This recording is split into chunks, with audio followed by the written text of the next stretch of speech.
Hi friends, నేను దొండకాయ కారం న్యూ స్టైల్లో చేస్తున్నాను చూడండి. ఫస్ట్ దొండకాయలు తీసేసుకొని మీకు ఎన్ని కావాలో అన్ని తీసుకొని దాన్ని బాగా క్లీన్ చేసేసుకొని అటు సైడ్ ఇటు సైడ్ చాక్తో కట్ చేసేసుకొని దాన్ని మనం దంచే దాంతో జస్ట్ వన్ టైం బీట్ చేసి దంచేసేయాలి.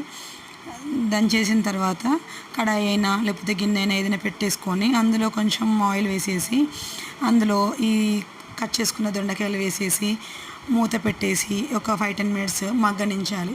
మగ్గిచ్చాక మధ్య మధ్యలో కూడా ఒకసారి కలుపుతూ ఉండాలి.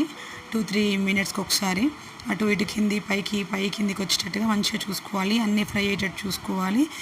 లాస్ట్ ఇంకా 1 మినిట్లో ఫ్రై అయిపోతుంది అనే టైంలో ఎల్లిపాయలు కూడా దంచేసి వేసి ఉప్పు కారం వేసేసి 1 మినిట్ అటు ఇటు అంటే దొండకాయ ఫ్రై రెడీ. వేడి వేడి అన్నంలో కొంచెం నెయ్యి వేసుకొని తింటే ఇది చాలా టేస్టీగా సూపర్గా ఉంటుంది. న్యూ స్టైల్లో ట్రై చేయండి.